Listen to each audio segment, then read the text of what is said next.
Your view of the world really depends upon how much you respect yourself. How much love do you have for yourself? When you trust in yourself, you're trusting in the same wisdom that created you.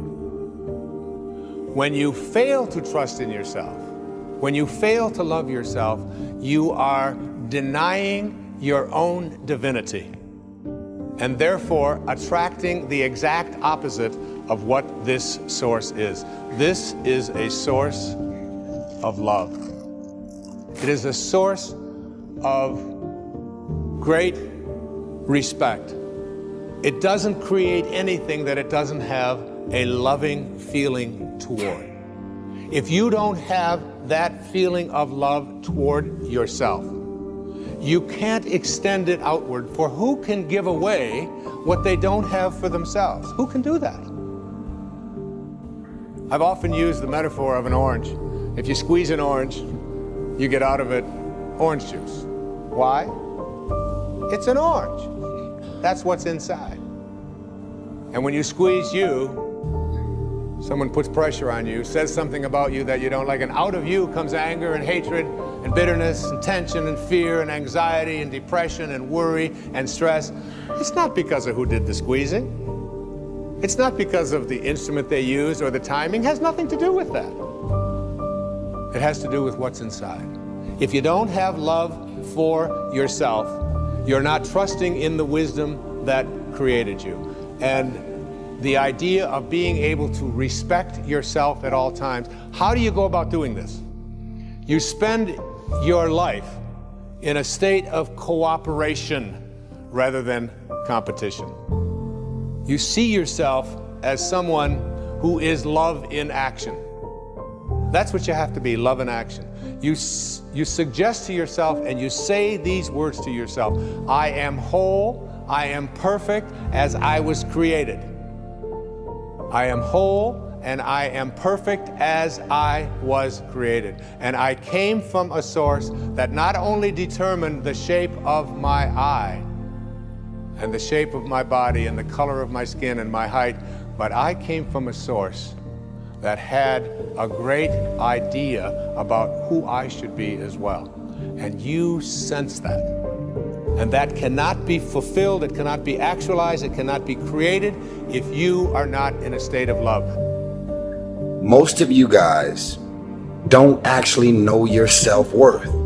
You don't know your self-value. The day that you allow the opinions of the outside world to dictate the way you feel about yourself, it is the beginning of the end of you living a blessed and self-loving, secure life.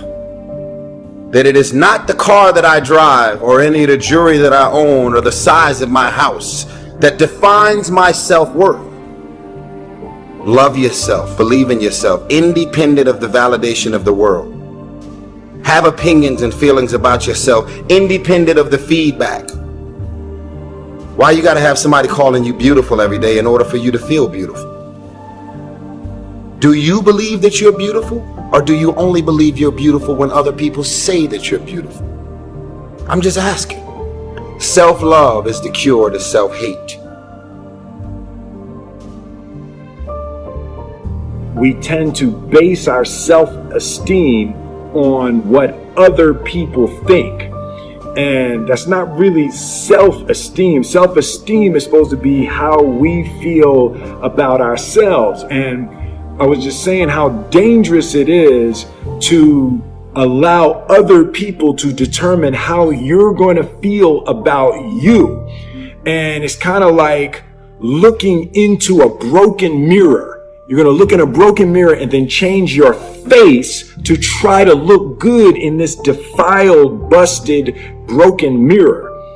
And it just, other people's opinions is a really shitty way to determine how we feel about ourselves.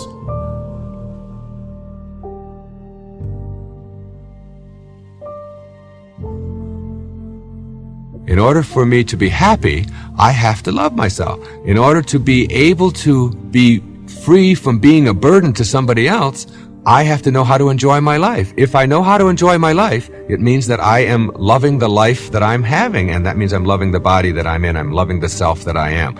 And therefore, you will not be a burden to anybody else. The person who loves themselves is never a burden to anyone else unless it's conceit. And conceit is just another form of trying to get other people to pay more attention to you.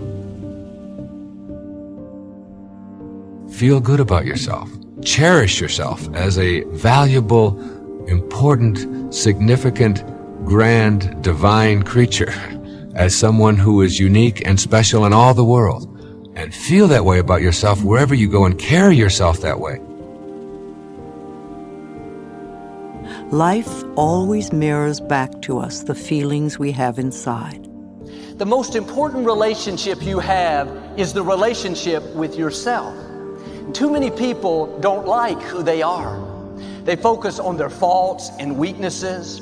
They relive their mistakes and failures. They wish they were different. If they were taller, had a better personality, looked like their cousin. Instead of accepting themselves as a masterpiece made in the image of God, they're critical toward themselves. And they wonder why they're not happy, why they don't have good relationships. It's because they don't like themselves. If you don't get along with you, you're not going to get along with other people. You can't love others if you don't first love yourself. The best thing you can do for your family, for your friends, is be good to you. Be kind to you. Be merciful to you. Be forgiving to you. Be loving to you. You're good to others. Why aren't you good to you? You don't criticize your friend. Why are you criticizing you? You compliment your coworker. When's the last time you complimented yourself? You admire their talent. Why don't you admire your talent? Start being good to you. That's not being selfish. That's not arrogant. That's loving yourself. Too many people go through life against themselves, feeling wrong on the inside.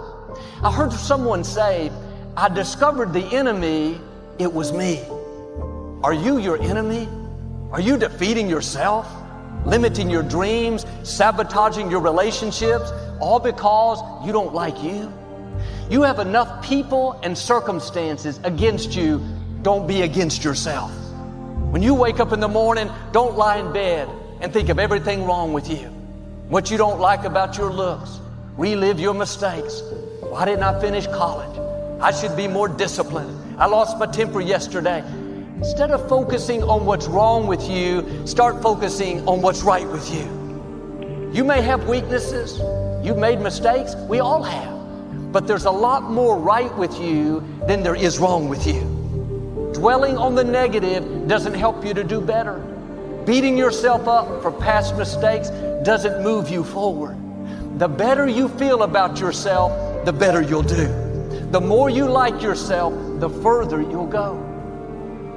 You can't give away what you don't have. If you're in turmoil on the inside, mad at yourself, critical, condemned, that's what you have to give. If you're hard on yourself, you'll be hard on others. If you don't forgive yourself, you won't forgive others. If you don't get along with you, how can you get along with your family? The best thing you can do is start being for you. When you love yourself, then you can love others. When you're kind to yourself, then you can be kind to others. It starts with you.